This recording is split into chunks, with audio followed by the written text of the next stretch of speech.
Kenapa orang Israel itu amat sangat menginginkan Palestina? Rupanya ada seorang bernama Israel. Israel maknanya dua. Isra abdun. El bahasa Hebrew language, bahasa Ibrani. El artinya Tuhan. Israel artinya hamba Tuhan. Tapi mereka punya makna yang kedua. Israel artinya al-musari' lillah. Al-musari' lillah, orang yang bergulat, orang yang mengalahkan Tuhan. Rupanya Tuhan pernah kalah, dan ketika Tuhan kalah, lalu Tuhan memberikan hadiah satu petak tanah, dan tanah itu adalah tanah Palestina menurut mereka. Jadi mereka meyakini bahwa ketika Tuhan dikalahkan oleh Israel, maka hadiahnya adalah bumi Palestina. Itulah kenapa mereka amat sangat ingin mengambil tanah itu. Tapi kita pula, Palestina bagi kita adalah hijrahnya Nabi Muhammad sallallahu alaihi wasallam yang dituliskan dalam Al-Quran. A'udzubillahi minasyaitonirrajim. Subhanalladzi asra bi'abdihi lailan minal masjidil haram ilal masjidil aqsa alladzi barakna haulah. Dulu semasa belajar di Al-Azhar, ada satu subjek namanya Al-Milal wan Nihal. Al-Milal maknanya aliran-aliran keagamaan, wan Nihal agama-agama. Maka salah satu aliran itu disebut dengan Zion. Zion adalah nama satu bukit yang ada di Palestina. Lalu mereka mengambil nama ini sebagai satu gerakan dunia. Dalam bahasa Arabnya disebut dengan As-Sahyuniyah atau Zionis. Mereka ingin mengembalikan Yahudi ke Palestina. Apa yang membuat mereka ingin? Rupa-rupanya mereka meyakini bahwa mereka menunggu-nunggu seorang lelaki. Lelaki itu bernama Mesiah. Dalam bahasa mereka sebut dengan Mesiah. Dalam bahasa Arabnya adalah Al-Masih. Al-Masih diambil dari kata masaha. Masaha artinya disapu. Kita dalam wudhu ada menyapu. Idza qumtum ila shalah, kalau kamu ingin sembahyang, faghsilu wujuhakum, muka dibasuh. Wa aydiyakum ilal marafiq, tangan pun dibasuh hingga ke siku. Tapi kepala dengan telinga tidak dibasuh. Kepala dengan telinga disapu. Wamsahu biru'usikum, disapu. Jadi kenapa dia dikatakan Al-Masih? Kerana dua. Pertama, waktu lahirnya badannya disapu dengan minyak. Yang kedua, setelah dia besar, bila dia tengok orang lumpuh, dia sapu. Orang yang lumpuh boleh tegak berdiri. Bila nampak orang buta, dia sapu. Orang buta boleh menengok. Bila nampak orang mati, dia sapu. Dan orang mati pun boleh tegak berdiri. Dia tunjuk tanah, ya ard umbuti, wahai tanah tumbuh tanaman. Dia tunjuk langit, ya sama imtiri, turunkan hujan. Dia tunjuk orang mati, ya mayyit qum, orang mati tegak berdiri. Maka dia disebut dengan Al-Masih. Tapi Al-Masih ini ada yang original. Itulah dia Al-Masih Isa anak Maryam alaihi salam. Tapi ada Al-Masih satu lagi, macam Isa. Orang Arab bila ada mangkuk, mereka sebut dengan wi'a. Kalau mangkuk ini emas, mereka katakan al-wi'a az-zahabi, mangkuk emas. Tapi kalau mangkuk ini dari perak tapi dibalur dengan emas, mereka akan mengatakan al-wi'a al-mudajjal. Dia bukan emas, tapi dia nampak macam emas, maka dia namanya mudajjal. Begitu juga dengan Al-Masih ini. Al-Masih yang betul-betul Al-Masih, dia adalah Al-Masih Isa anak Maryam. Tapi ada yang macam Al-Masih, bentuknya macam Al-Masih, macam mukjizat Al-Masih, tapi dia bukan Al-Masih. Itulah dia Al-Masih Ad-Dajjal. Sebenarnya mereka sedang menunggu Al-Masih Ad-Dajjal. Kita pula sebelum salam, kita minta perlindungan kepada Allah dari Al-Masih Ad-Dajjal. Allahumma inni a'udzubika min azabi jahannam, wa min azabil qabri, wa min fitnatil mahya wal mamat, wa min syarri fitnatil masihid Dajjal. Kita minta tolong pada Allah supaya jauh daripada Dajjal. Mereka menunggu-nunggu Dajjal. Kenapa mereka ingin menunggu Dajjal? Sebab menurut mereka, bila Al-Masih Dajjal ini datang, maka nanti kambing akan berdamai dengan serigala. Semua akan hidup tenang, dan mereka akan menjadi penguasa dunia. Selain daripada Yahudi Israel adalah ghaim. Ghaim adalah keledai tunggangan. Jadi sebenarnya sesiapa saja pun yang bukan Yahudi, dia hanya akan menjadi keledai. Dan mereka ini adalah agama yang juga sebagai suku bangsa, yang juga sebagai sebuah negeri. Kita Islam, agama kita, tapi bangsa kita Melayu. Dan kita tinggal duduk, ada Melayu di Sumatera, ada Melayu di Semenanjung, ada Melayu di Kalimantan, Borneo. Melayu tersebar di beberapa negara.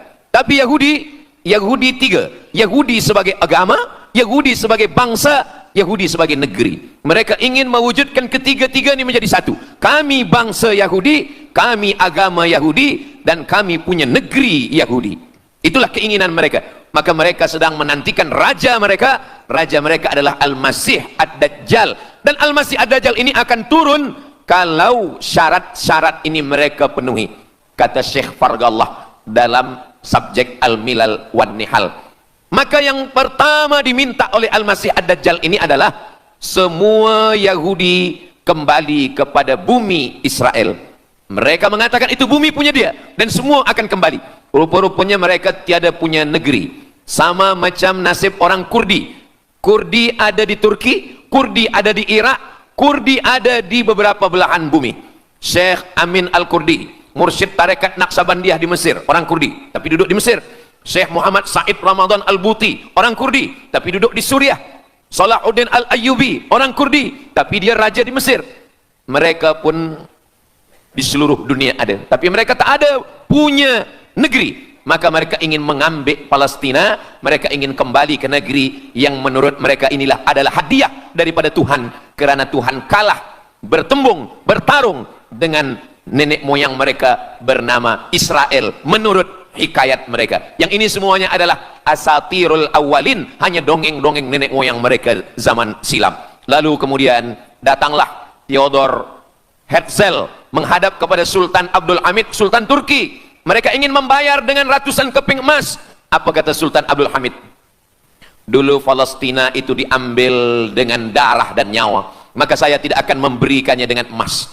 Lalu kemudian apa yang terjadi? Mereka menghalau Sultan Abdul Hamid dengan seorang lelaki bernama Mustafa Kemal Ataturk. Lalu kemudian hilanglah khilafah Islamiyah. Ketika khilafah Islamiyah tahun 1924 ini jatuh, hilang, tumbang, maka ketika itu umat Islam tidak lagi ada pelindung.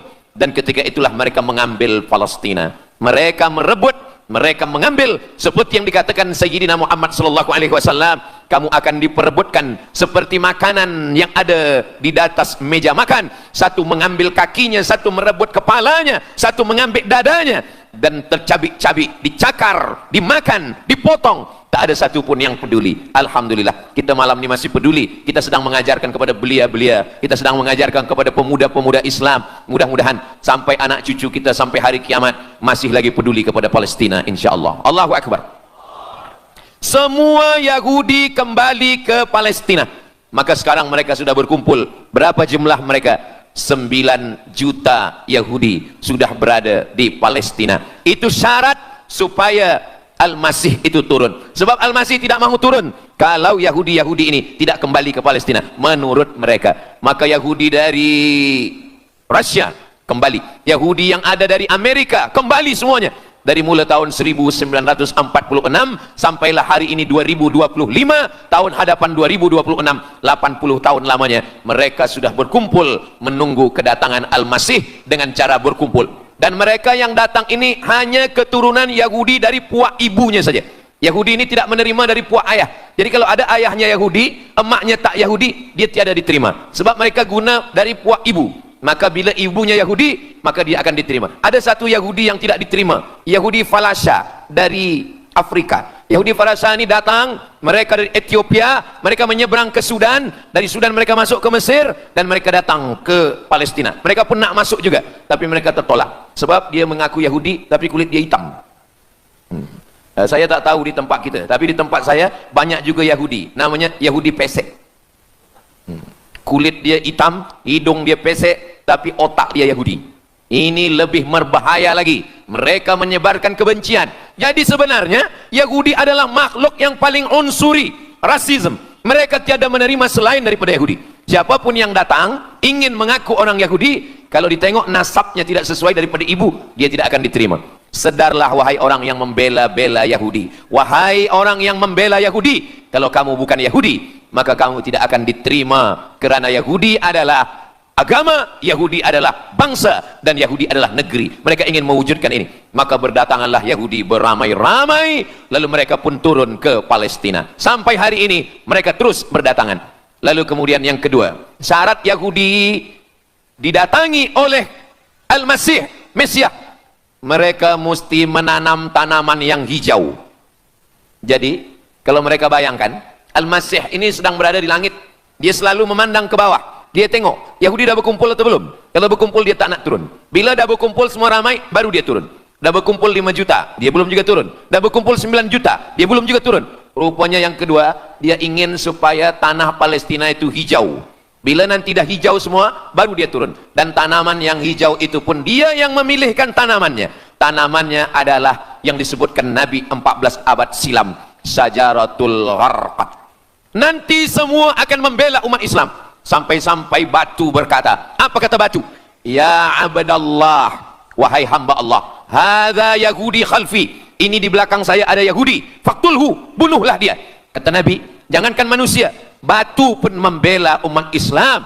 Batu akan berkata, ya abdallah, wahai hamba Allah, hadza Yahudi, ini di belakang saya ada Yahudi, faktulhu, bunuh dia. Tapi ada satu yang membela mereka. Siapa dia? Syajaratul Gharqad, pokok kayu Gharqad. Allah menunjukkan sampai hari ini mereka menanam pokok Gharqad ini. Saya belajar ke Mesir tahun 1998. Musim panas tahun 1999, saya pergi ke satu kawasan bernama Aris. Selepas itu pergi ke sebuah kota, kota ini bernama Rafah. Rafah ini dibagi dua, setengah diambil oleh Yahudi, setengah lagi diambil oleh Mesir. Dari sempadan ini kita boleh menengok hijau. Lalu saya pun bertanya kepada ulama yang mendampingi kami, Tuan Syekh, itu pokok apa yang hijau? Kata Syekh, itulah pokok yang disebutkan Nabi Muhammad sallallahu alaihi wasallam. Pokok itu bernama Syajaratul Gharqad, dan mereka memang menanam pokok itu sekarang. Supaya apa? Supaya Al-Masih menengok dari atas, bila dia tengok dah hijau, dia pun akan turun menurut keyakinan Yahudi. Yahudi sudah berkumpul 9 juta orang. Pokok Gharqad sudah ditanam, sudah. Ada lagi, apa dia? Mesti menghancurkan Babilonia. Babilonia adalah raja yang dulu menghancurkan kerajaan Yahudi. Nama rajanya Nebukadnezar. Nebukadnezar dari Babilonia menghancurkan kerajaan Yahudi. Maka Yahudi ini pendendam. Orang yang paling dendam di atas dunia ini adalah Yahudi. Nebukadnezar sudah lama musnah, tapi dendam mereka kepada Irak sampai hari ini. Babilonia itu adalah Irak. Maka siapapun yang menjadi penguasa, pasti mereka akan perintahkan untuk menghantam Irak. Dari mula George Bush sampailah sekarang, Irak selalu dihantam. Dituduh bahwa Irak ada punya senjata membunuh manusia. Mereka katakan bahwa Saddam Hussein ini ada memiliki senjata yang boleh menghancurkan peradaban manusia. Akhirnya mereka membunuh Saddam Hussein. Apa yang terjadi? Sampai hari ini Saddam Hussein tiada memiliki apapun untuk menghancurkan umat manusia. Jadi sebenarnya adalah ini agenda daripada Yahudi. Mereka ingin menghancurkan Babilonia, dan Babilonia itu adalah Irak pada zaman modern sekarang ini. Setiap penguasa-penguasa pasti menghancurkan Irak, sebab mereka amat sangat benci dan dendam kesumat kepada Irak. Ada buku judulnya Al-Yahud fi Masr, orang Yahudi di Mesir. Lalu kemudian seorang jenderal Yahudi bernama Musa Dayan.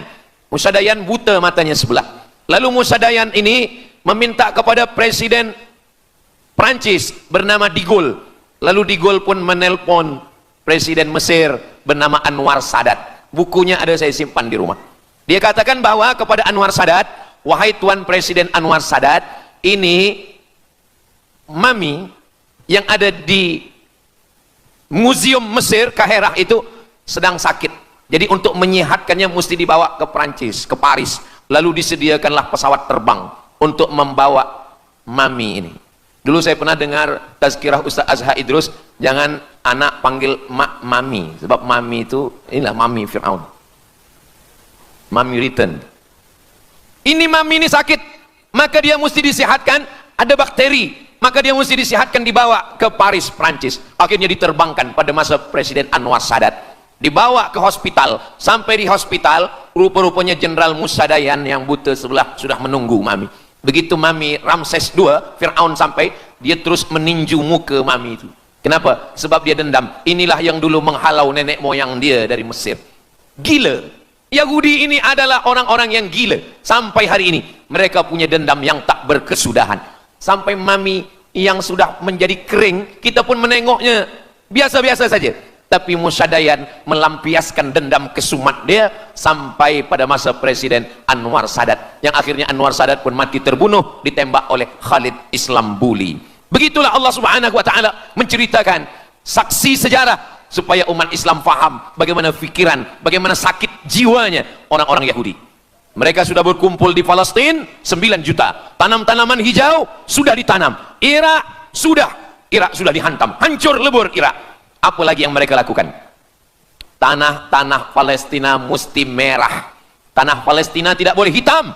Tanah Palestina mesti merah. Apa yang membuat tanah Palestina merah? Merah karena darah budak-budak, anak-anak yang tak berdosa dari Palestina. Jadi kalau ada orang yang hari ini terheran-heran, mengapa mereka membunuh budak kecil? Mengapa mereka menjatuhkan bom untuk menghancurkan rumah, membunuh perempuan yang hamil tiada berdosa?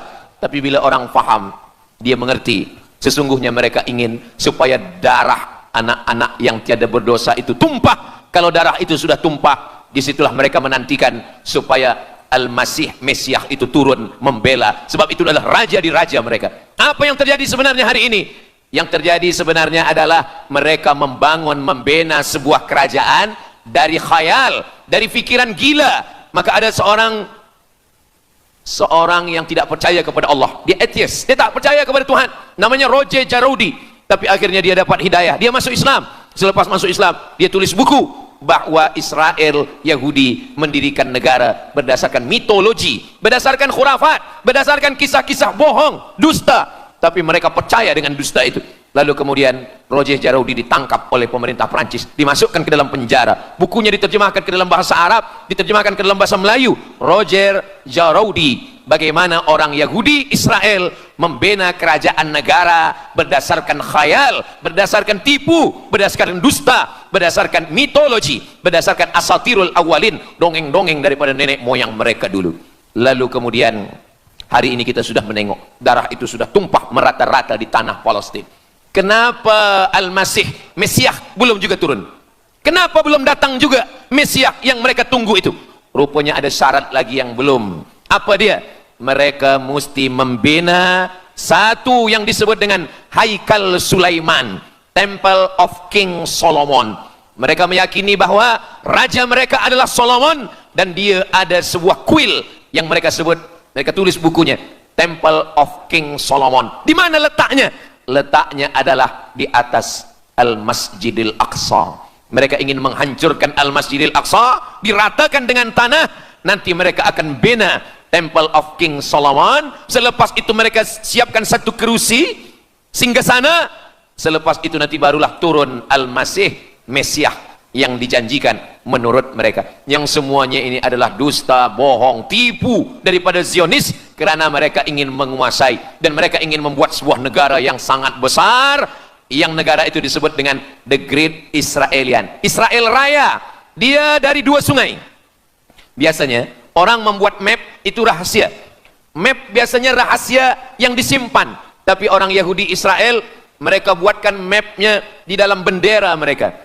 Kita membuat sesuatu yang rahasia kita simpan, tapi mereka membuat satu garis biru di atas, satu lagi garis biru di bawah. Yang di atas itu adalah sungai Nil di atas, dan yang di bawah itu adalah sungai Efrat. Sungai Nil di atas Afrika Utara, Mesir. Sungai Efrat di bawah, sungai Efrat ada di Irak. Lalu di tengah itu ada bintang segi 6. Apa maknanya?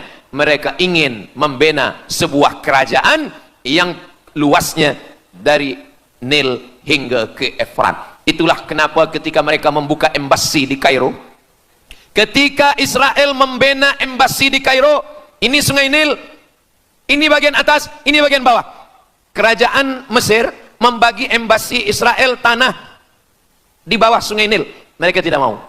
Mereka ingin membina embasi di atas sungai Nil. Kenapa mereka tidak mau membina embasi di bawah sungai Nil? Karena menurut mereka di bawah sungai Nil adalah negeri kami. Orang membina embasi hanya di luar daripada kerajaannya. Jadi sebenarnya menurut pengakuan mereka, Mesir yang ada sekarang, semua yang ada di bawah Nil hingga ke Efrat Irak, itu adalah kerajaan mereka, yang kalau mereka mewujudkan itu nanti, mereka akan menjadikan semua manusia ini sebagai keledai tunggangan. Alhamdulillah, itu disampaikan oleh Syekh Fargallah. Lalu kemudian kami membacanya, mempelajarinya, beliau bacakan di kelas, Dan hari ini saya amat sangat bersenang hati. Tapi kita tetap susah hati dengan Palestin. Saya merasa senang hati sebab saya boleh menyampaikannya kepada para belia pemuda muslimin muslimat yang hadir malam ini. Macam mana suara saya, jelas tak jelas? Jelas. Yang saya sampaikan ini boleh faham? Alhamdulillah. Yang tak faham nanti faham sendiri insyaallah. Begitulah Allah Subhanahu wa taala. Saya dulu pernah berjumpa dengan Syekh Muhammad Jibril. Lalu kemudian saya tanya Syekh Muhammad Jibril, "Syekh, kenapa Allah membinasakan kaum Ad, kaum Samud, kaum Madian? Wa ila Samud akhahum Salihah, wa ila Madian akhahum Syuaiba, wa ila Adin akhahum Huda." Madian, Samud, Ad, semuanya musnah. Iram dzatil imad. Iram, hilang semuanya. Tapi kenapa Yahudi ini masih ada sekarang? Kenapa Allah tak musnahkan? Kata Syekh Muhammad Jibril, Allah Maha Kuasa untuk memusnahkan Yahudi, Israel. Senang saja bagi Allah. Innama amruhu idza arada syai'an ayyakula lahu kun fayakun. Yahudi Israel mati semua rata dengan tanah. Satu jeritan malaikat mati mereka semua. Allah goncangkan bumi, habis mereka ditelan bumi.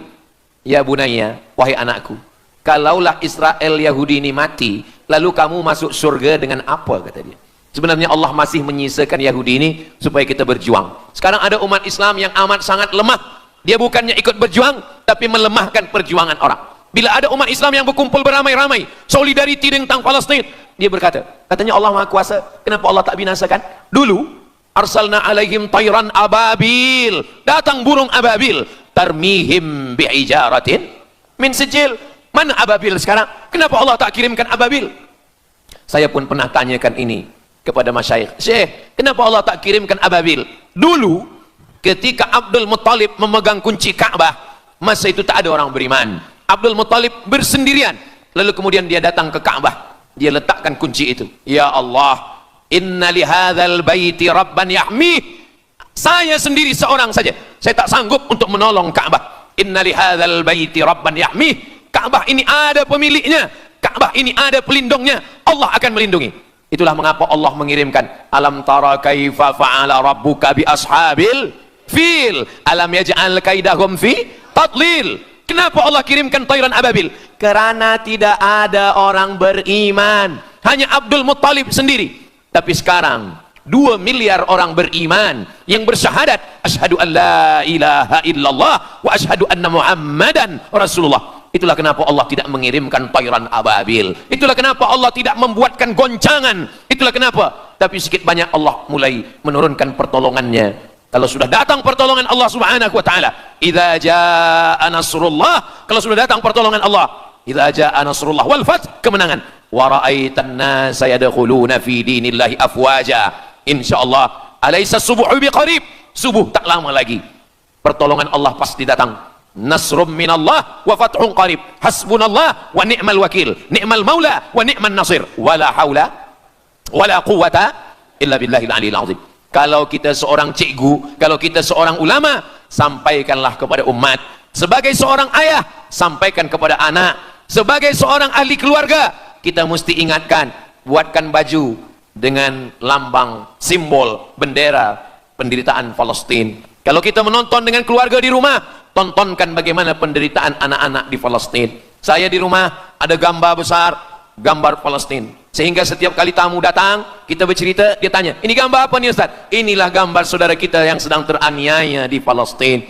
Malam ini kita guna sorban, kita pakai sorban yang mengingatkan kita kepada Palestin. Apapun yang kita lakukan, jangan lupa menyampaikan khutbah Jumat, kunut nazilah, Allahumma ansuril Islam wal muslimina fi Palestin. Silahul mu'min, ad-du'a silahul mu'min. Kalau kita tiada senjata lagi, maka sesungguhnya doa. Man lam yahtam bi amril muslimin, siapa yang tak peduli kepada penderitaan saudaranya di Palestin, falaisa minhum, dia tidak diakui sebagai umat Nabi Muhammad sallallahu alaihi wasallam. Orang beriman bukan setakat sembahyang subuh, zuhur, asar, maghrib, isya. Orang beriman bukan setakat ditengok berapa kali dia ke Baitullah haji dan umrah, tapi orang beriman bagaimana perasaan dia kepada saudaranya. Maka kata Nabi SAW, la yu'minu ahadukum, kamu tidak beriman, kalaupun kamu beriman belum sempurna, hatta yuhibba li akhi, sampai engkau sayang kepada saudaramu. Ma yuhibbu li nafsih, sayang kepada saudara seperti sayang pada diri sendiri. Kalau anak saudara kita di Palestina teraniaya, kita lebih teraniaya. Kalau pipi kita dicubit sakit, begitu juga dengan saudara kita di Palestina. Kita memang hidup pada zaman yang susah, yang payah. Beruntunglah datuk nenek moyang kita 100 tahun yang lampau, mereka selamat dari fitnah ini. Tapi kita pun tak boleh mengutuk nasib. Mengapa saya hidup sekarang? Kenapa kami hidup tahun 1447 ini ya Allah? Tentu ada hikmahnya. Allah hidupkan kita hari ini. Kenapa saya tak hidup zaman Nabi? Kalau ada pemuda belia sekarang datang kepada Ustaz Abdul Somad, Ustaz Somad, kenapa saya tak hidup zaman Nabi? Kalau saya hidup zaman Nabi mungkin saya baik. Kamu yang komplain kepada Allah, kalau kamu hidup zaman Nabi mungkin tidak ikut Nabi, ikut Abu Lahab, ikut Abu Jahal. Kita dihidupkan Allah hari ini, kita masih bersama dengan guru kita Al-Fadhil Ustaz Azhar Idrus, kita masih bersama dengan orang-orang baik, orang mulia. Alaikum bil jamaah, kata Nabi SAW, man syadza syadza finnar, jangan bersendirian, sendirian masuk neraka. Kita mesti berjamaah. Alhamdulillah, yang ada kuasa dengan kuasanya, yang ada fatwa dengan fatwanya, yang ada ilmu dengan ilmunya.